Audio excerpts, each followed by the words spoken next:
கர்த்தருடைய நாமத்திற்கு மகிமை உண்டாவதாக. இதோ திறந்த வாசலை உனக்கு முன்பாக வைத்திருக்கிறேன், அதை ஒருவனும் பூட்ட மாட்டான். தேவனுடைய பிள்ளைகளுக்கு திறந்த வாசல் என்பது அநேக விதமான ஆசீர்வாதங்களை கொடுக்கிறதான ஒரு இடம்.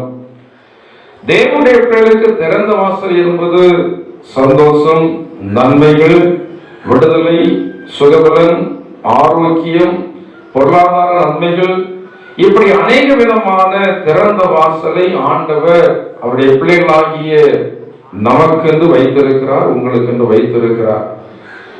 இந்த திறந்த வாசல் அநேக நேரம் சில ஜனங்களுக்கு பூட்டப்படுகிறது. அதில் சொல்லப்பட்டிருக்கிறது, அதை ஒருவனும் பூட்ட மாட்டான். அநேக தேவனுடைய பிள்ளைகளுடைய வாழ்க்கையிலே திறந்திருக்கிற வாசல் திடீரென்று சொல்லி பூட்டப்படுகிறது. நன்றாக சரீரத்திலே சுகபலன் ஆரோக்கியத்தோடு இருக்கிறார்கள். ஆரோக்கியத்தினுடைய வாசல் பூட்டப்படும் போது இவர்கள் வியாதி உள்ளவர்களாக மாறிவிடுகிறார்கள். விடுதலையினுடைய வாசல் பூட்டப்படும் போது சத்துருவினால் அவர்கள் அடிமைப்படுத்தப்படுகிறார்கள். பொருளாதாரத்தினுடைய வாசல் பூட்டப்படும் போது அவர்கள் கடனாளியாக வந்து மாறுகிறார்கள். அவருடைய அனுதின வாழ்க்கையினுடைய அடிப்படை தேவைகளுக்காக மிகவும் அங்கலாய்க்கிறவர்களாக வந்து காணப்படுகிறார்கள். பரிசுத்தத்தினுடைய வாசல் வந்து அடைக்கப்படும் போது இவர்கள் தேவனுக்காக வாழ முடியாதவர்களாக மாறிவிடுகிறார்கள். இவ்விதமாக தேவன் அவருடைய பிள்ளைகளுக்கு என்று திறந்து வைத்திருக்கிறதா அநேக வாசல்களை பூட்டுவதற்கு என்று சொல்லி சிலர் இருக்கிறார்கள் என்று வேதத்தில் சொல்லப்படுகிறது. எனவேதான் அதில் சொல்லி இருக்கிறது, அதை ஒருவனும் என்ன செய்ய மாட்டான், பூட்ட மாட்டான். அநேகருடைய வாழ்க்கையிலே வாசல்களை திடீர் என்று சொல்லி பூட்டி விடுகிறார்கள். சிலருடைய வாழ்க்கையிலே சாத்தான் இந்த வாசல்களை போட்டுகிறான். சிலருடைய வாழ்க்கையிலே மனிதர்கள் இந்த வாசல்களை வந்து போட்டுகிறார்கள். ஆனால் தேவனுடைய பிள்ளைகளுக்கு ஆண்டவர் கொடுக்கிறதான வாக்குத்தத்தம் என்னவென்றால், அதை ஒருவனும் என்ன செய்ய மாட்டான், பூட்ட மாட்டான். உங்களை ஆண்டவர் சந்தோஷம் உள்ளவர்களாக வைத்திருக்கிறார். இந்த வாசலை ஒருவன் பூட்ட மாட்டான்.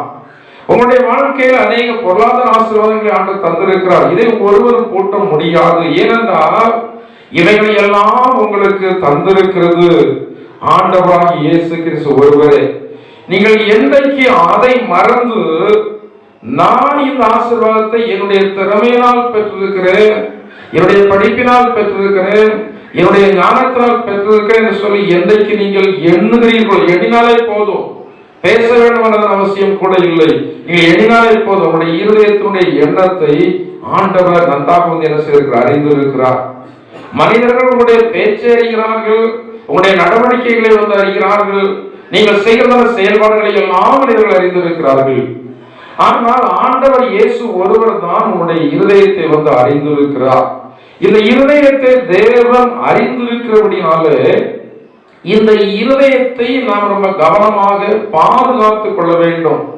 இதை வேதத்தில் சொல்லி இருக்கிறது அல்லவா, எல்லா காவலோடு உடைய இருதயத்தை காத்துக்கொள்.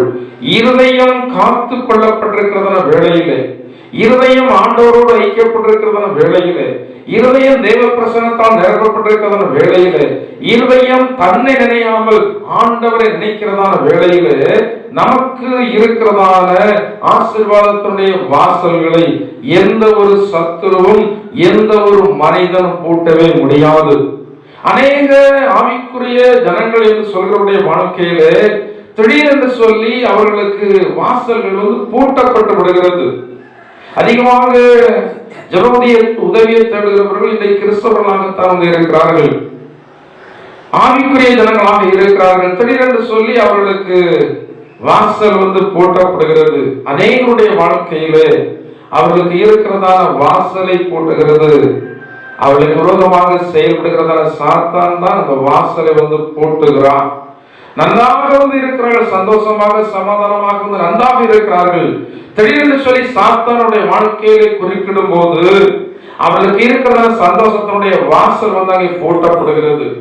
திடீரென்று சொல்லி சாத்தான் குறுக்கிடும் போது அவர்களுக்கு இருக்கிறதான விடுதலையினுடைய வாசல் பூட்டப்பட்டு அவர்கள் சிறையிருப்புக்குள்ளாக வந்து கடந்து வந்து விடுகிறார்கள். இப்படிப்பட்டதான சூழ்நிலையிலே இவர்களை மறுபடியுமாக இந்த வாசல்களுக்குள் பிரவேசிக்க செய்ய ஆண்டவராகிய இயேசு கிறிஸ்துவால் மட்டுமே முடியும். ஒரு தேவனுடைய பிள்ளை எப்போது நினைக்க வேண்டியது தன்னை அல்ல, எப்போது நினைக்க வேண்டியது யாரை? ஆண்டவராகிய இயேசு கிறிஸ்துவை. யாக்கோபு என்ற தேவனுடைய மனுஷன் சொல்கிறார் அல்லவா, தேவன் காண்பித்த தயவுக்கு நான் எவ்வளவு வேணும். அந்த வேத பகுதியில் நீங்கள் சரித்திரத்தை வாசித்து பார்க்கும்போது அந்த யாக்கோபை போல பிரயாசப்பட்டவன் இல்லை, இந்த யாக்கோபை போல பாடுபட்டவன் இல்லை. அவன் சொல்லுகிறான், அவன் பகலிலே வந்து வெயிலிலும் இரவிலே வந்து பனியிலும் நனைந்து அவ்வளவு பாடுபட்டு பிரயாசப்பட்டுதான் உழைத்தான். ஆனால் அவனுடைய உழைப்பை அவனுடைய இருதயம் வந்து சொல்லவில்லை, அவனுடைய உழைப்பை அவன் பேசவில்லை. அவன் பேசுகிறது தேவன் காண்பித்த தயவுதான் பெரியது. வேதத்துல ரோமருக்கு நிருபத்தில் சொல்லப்பட்டிருக்கிறது, விரும்புகிறவனாலும் அல்ல, ஓடுகிறவனாலும் அல்ல, இறங்குகிற தேவனாலே தான் எல்லாம். இதை யார் நினைக்கிறார்களோ அவர்கள் கடைசி வரைக்கும் இந்த நல்ல வாசலுக்குள்ளே அவர்கள் பிரவேசிக்க முடியும். ஆசீர்வாதத்துடைய வாசலை இவர்கள் காத்துக்கொள்ள முடியும், சமாதானத்தின் வாசலை இவர்கள் காத்துக்கொள்ள முடியும், விடுதலையின் வாசலை காத்துக்கொள்ள முடியும், சுகத்தினுடைய வாசலை வந்து காத்துக்கொள்ள முடியும். யார் வந்து அதை நினைக்காமல் தன்னை நினைக்கிறார்களோ திடீரென்று சொல்லி இந்த வாசல் வந்து பூட்டப்படும். வாசல் பூட்டப்பட்டதற்கு பிறகு நாம் நினைத்து பார்ப்பதை விட அதை பூட்டப்படாமல் காத்துக் கொள்வதுதான் மிக மேன்மையான ஒரு அனுபவம். ஏனென்றால் பூட்டப்பட்டு விட்டால் நாம வந்து கண்ணியிலே அகப்பட்டதான பறவை போல துடிதுடிக்க வந்து நேரிடும், வலையிலே அகப்பட்டதான மீனை போல நாம் வந்து துடிதுடிக்க நேரிடும். இன்னைக்கு அநேக ஜனங்கள் கிறிஸ்தவர்களாக இருக்கிறார்கள், இயேசுதான் தெய்வம் என்று சொல்கிறார்கள். ஆனால் திடீரென்று சொல்லி இப்படிப்பட்ட சூழ்நிலைக்கு உள்ளாக்கப்படும் போது ரொம்ப வேதனைப்படுறாங்க, கண்ணீர் விடுறாங்க, கதறுகிறாங்க. அந்த நேரத்தில் கதறுகிறதான ஜனங்களுக்கு ஏன் அதற்கு முன்னதாகவே ஆண்டவர் நமக்கு தந்திருக்கிற இந்த ஆசீர்வாதத்தை காத்துக்கொள்ள வேண்டும் என்ற எண்ணம் இல்லாமல் போய்விட்டது. ஆண்டவருடைய வார்த்தை தெளிவாக சொல்கிறது, தேவனுடைய பிள்ளைகளுக்கு என்று திறந்து வைத்திருக்கிற வாசலை ஒருவனும் ஒரு கால் போட்டவே முடியாது. ஒரு வேத பகுதியில் சொல்லப்பட்டிருக்கு. இதே இதுல அதுல அதுக்கு முதல் வசனத்தை வாசிங்க.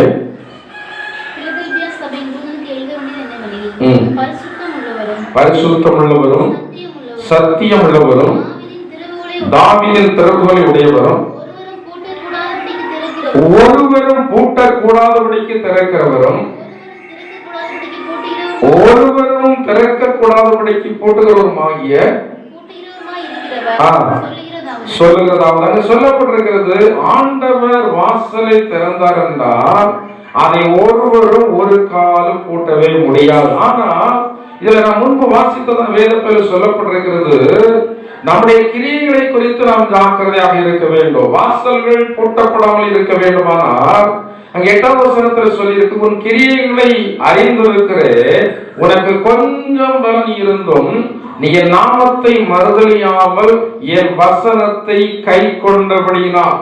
தேவனுடைய பிள்ளைகளுக்கு இந்த வாசல்கள் அடைக்கப்படாமல் இருக்க வேண்டுமானால் எல்லா நிலையிலும் எல்லா சூழ்நிலைகளிலேயும் கர்த்தருடைய வசனத்தை நீங்கள் கை கொள்ள வேண்டும். வாசிக்கிற ஜனங்கள் நிறையாக இருக்கிறார்கள், வசனங்களை வார்த்தைகளை கேட்கிறதான ஜனங்கள் நிறையாக இருக்கிறார்கள். ஆனால் இந்த வசனத்தை கை கொள்கிறதான ஜனங்கள் மிக மிக குறைவு. இன்றைக்கு நிறைய ஜனங்கள் சில இடங்களிலே ஆண்டவரை தேடி போகிறாங்க, வல்லமையான ஊழியக்காரர்களை தேடி போறாங்க, அற்புதம் செய்கிற ஊழியக்காரர்களை தேடி போறாங்க, காலமெல்லாம் அலைந்து கொண்டே இருக்கிறார்கள். ஒரு விடுதலையும் இல்லை, ஒரு அற்புதமும் இல்லை, ஒரு ஆசீர்வாதமும் இல்லை. ஏன் அவருடைய வாழ்க்கையில விருதாவாக இப்படி அலைந்து கொண்டு இருக்கிறார்கள் என்றால் கர்த்தருடைய வார்த்தையிலே சொல்லி இருக்கிறது போல வசனத்தை கை கொள்வதற்கான மனம் இல்லை, வசனத்தை கை கொள்வதற்கான வாஞ்சை இல்லை, வசனத்தை கை கொள்வதற்கு தன்னை இவர்கள் ஒப்பு கொடுக்காதபடினால இவர்களுக்கு எல்லா வாசல்களும் பூட்டப்பட்டதாக இருக்கிறது. இந்த பூட்டப்பட்டதான வாசல் ஆண்டவராகிய இயேசு கிறிஸ்துவால் தான் மறுபடியும் திறக்க முடியும் என்பதை இன்றைக்கு அநேக ஜனங்கள் அறியாமல் இருக்கிறார்கள். ஒரு ஊழியக்காரன் நினைத்து இந்த வாசலை திறந்து விட முடியாது. ஊழியக்காரன் ஆண்டவரிடத்தில் பரிந்து பேசலாம். ஊழியக்காரன் உங்களுடைய நிலைகளை வந்து ஆண்டவரிடத்தில் சொல்லலாம். உங்களுடைய கஷ்டங்களை வந்து சொல்லலாம். ஆண்டவரை ஒரு விசை இறங்குங்கள் என்று சொல்லி சொல்லலாம். ஆனால் வாசலை திறக்க அதிகாரத்தை உடையவர் ஆண்டவர் ஒருவர் தான். எனவேதான் ஊழியக்காரனாகிய நாங்கள் உங்களுக்கு சொல்லுகிறோம், நீங்கள் தேவனுடைய வசனத்தை நீங்கள் கேட்கிறது மட்டுமல்ல, அந்த வசனத்தை நீங்கள் கை கொள்ளுங்கள். இந்த வசனத்தை நீங்கள் கை கொண்டவர்களாக இருந்தால் உங்களுக்கு இருக்கிறதான இந்த ஆசீர்வாதத்தினுடைய வாசலை ஒரு சக்தியும் பூட்ட முடியாது. இன்னைக்கு அநேக ஜனங்கள் பயந்து கொண்டே இருக்கிறார்கள். சத்துரு என்னுடைய வாழ்க்கையில இப்படிப்பட்டதான காரியங்களை செய்து விடுவானோ, சாத்தான் இப்படிப்பட்டதான காரியங்களை செய்து விடுவானோ, எனக்கு விரோதமாக இருக்கிறதான மனிதர்கள் ஏதாவது எனக்கு நஷ்டத்தை கஷ்டத்தை உருவாக்கி விடுவார்களோ என்று பயந்து கொண்டே இருக்கிறார்கள். பயப்பட வேண்டும் என்ற அவசியமே இல்லை. ஏனென்றால் ஆண்டவரை அறியாமல் ஒரு காரியம் தேவனுடைய வாழ்க்கையில் நடைபெறுவதே இல்லை. வேதம் சொல்லி இருக்கிறது அல்லவா, உங்களுடைய தலையினுடைய முடி கூட எண்ணப்பட்டதாக இருக்கிறது. உங்களுடைய பிதாவுடைய சித்தம் இல்லாமல் ஒரு முடி கூட வந்து விழ முடியாது. முடி கூட விழுவதற்கு முன்பதாக நான் விழப்போகிறேன் என்று சொல்கிறதான தகவலை ஆண்டவரிடத்தில் சொல்லிவிட்டுதான் அது வந்து விழ வேண்டும் என்கிறதான ஒரு நியமத்தை ஆணுடைய பிள்ளைகளுக்காக கர்த்தர் வைத்திருக்கும் போது நம்ம வேற எதற்குமே பயப்பட வேண்டும் என்ற அவசியம் இல்லை. இந்த உலகத்தில் இருக்கிற வரைக்கும் போராட்டங்கள் இருக்கிறது, சோதனைகள் இருக்கிறது, மனிதர்கள் விரோதமாக வருகிறார்கள், சத்துரு விரோதமாக வருகிறார்கள். ஆனால் எது நமக்கு எதிரிட்டு வந்தாலும் சரி, அவை ஒன்றும் தேவனுடைய பிள்ளைகளாகிய நம்மை ஒன்றுமே செய்ய முடியாது. நாம் நம்ப வேண்டியது ஆண்டவரை, நாம் கை கொள்ள வேண்டியது தேவனுடைய வசனத்தை, நாம் துதிக்க வேண்டியது ஆண்டவராகிய இயேசு கிறிஸ்துவின் நாமத்தை. நாம் நம்முடைய துதியே பாடிக்கொண்டே இருக்கக்கூடாது. நம்மை குறித்து நினைக்க வேண்டுமா? நான் அடிக்கடி சொல்கிறதான காரியம், ஒரு தேவனுடைய பிள்ளை தன்னை குறித்து நினைக்க வேண்டுமானால் பாவி என்று மட்டும்தான் நினைக்க முடியும். அனுதினமும் பாவத்தை செய்கிறோம், அனுதினமும் அக்கிரமத்தை செய்கிறோம், சில வேளை அறிந்து செய்கிறோம், சில வேளை துணிகரத்துல செய்கிறோம், சில வேளைகள் அறியாமல் வந்து செய்கிறோம், சில வேளைகள் தவறுதலாக வந்து செய்து விடுகிறோம். எல்லாம் நம்முடைய வாழ்க்கையில நடந்து விடுகிறது. எனவே தான் அப்போஸ்தலனாகிய பவுல் சொல்கிறார், பாவிகளில அந்த வார்த்தை எப்ப சொல்றாரு? மறந்துவதற்கு பிறகா மறந்துவதற்கு முன்னாடியா? மறந்துவதற்கு பிறகுதான் அந்த வார்த்தையை சொல்றாரு. பாவிகளில பிரதான நம்மை குறித்து நினைக்க வேண்டுமானா நான் யார்? நான் ஒரு பாவி. நான் இன்னைக்கு வந்து பாவியாகத்தான் இருக்கிறேன். ஆணுடைய பிள்ளைகள் வந்து பாவம் நீங்கி பரிசுத்தமுள்ளவர்களாக இல்லை. இந்த பாவம் நமக்குள்ள இருக்கிற சொல்கிறார் அல்லவா, பாவம் எனக்குள்ளே வாசமாய் இருக்கிறது, பாவம் வந்து எனக்குள்ளே வாசமாய் இருக்குன்னு சொல்றாரு.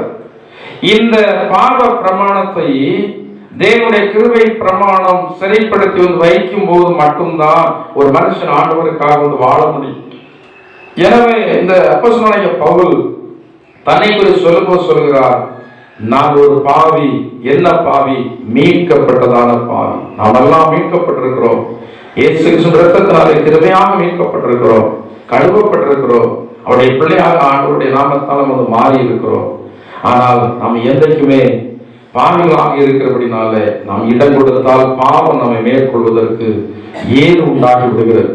நாம் தேவனுடைய வசனத்தை கை கொள்வதில் இருந்து நாம் ஒருபோது காம்ப்ரமைஸ் பண்ணவே கூடாது. மனிதனிடத்தில் ஆலோசனை கேட்கிறோம், மனிதன் சொல்கிறதான வார்த்தையை கேட்க விரும்புகிறோம். சில அன்பான மனிதர் நமக்கு சொல்கிறதான ஆலோசனை வந்து சரியாக இருக்கிறது. அநேக வேளைகள் அன்பான மனிதர்கள் எனக்கு சொன்னதான ஆலோசனைகள் எல்லாம் தவறுதலாக வந்து போய் முடிந்திருக்கிறது. அன்பினிமித்தமாக வந்து கேட்கிறோம், நம்ம மீது கரிசனை இருக்குன்னு சொல்லி நம்ம எண்ணுகிற அப்படின்னா வந்து கேட்கிறோம். ஆனால் அது தேவனுடைய வார்த்தை அல்லவே, அது மனுஷனுடைய வார்த்தை. இது மனுஷனுடைய ஆலோசனை. மனுஷர் நம் மீது அன்பு வைத்து சொல்கிறதான அநேக ஆலோசனைகள் அது அவமானமாய் வந்து போய் விடுகிறது.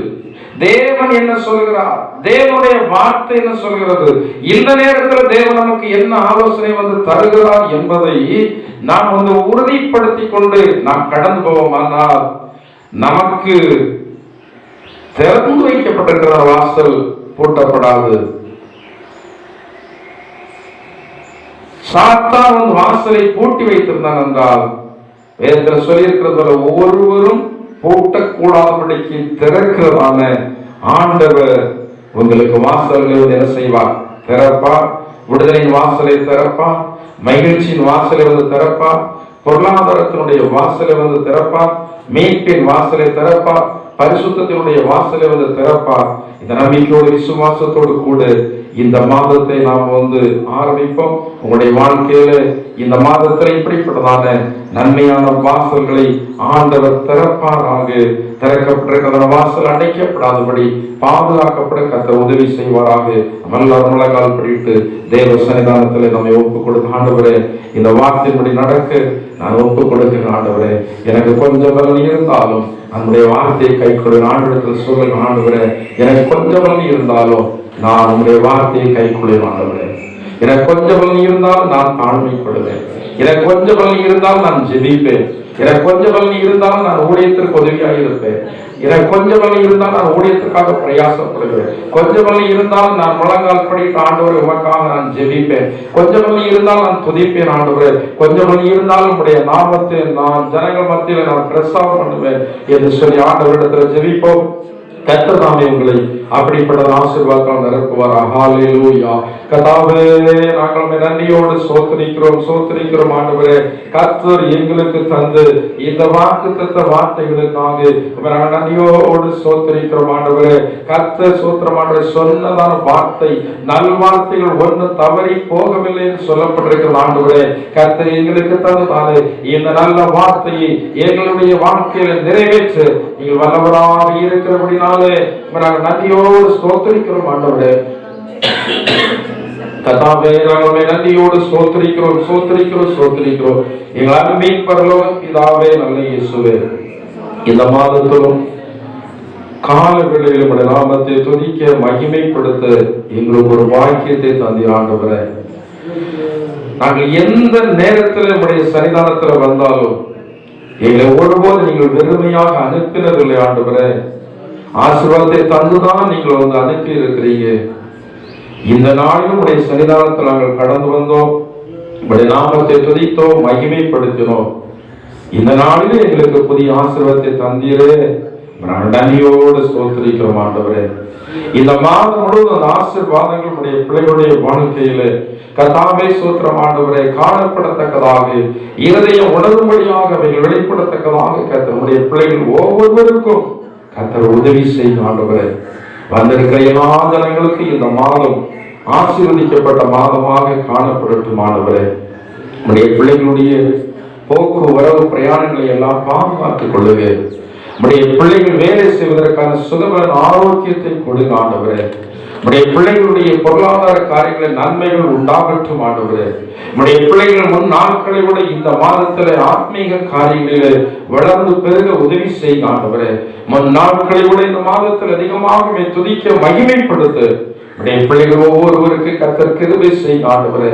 கர்த்தர் எங்களுக்கு தந்த வாக்குத்தத்த வார்த்தையை நாங்கள் நம்புகிறோம், விசுவாசிக்கிறோம் ஆண்டவரே. கர்த்தாவே, யார் யாருடைய வாழ்க்கையில கர்த்தாவே இந்த வாசல்கள் போட்டப்பட்டிருக்கிறதோ, ஆசீர்வாதத்துடைய வாசல்கள் போட்டப்பட்டிருக்கிறதோ, அந்த வாசல்கள் எல்லாம் இந்த மாதத்தில் திறக்கப்பட போகிறபடினாலே நாங்கள் நன்றியோடு ஸ்தோத்திரிக்கிறோம் ஆண்டவரே.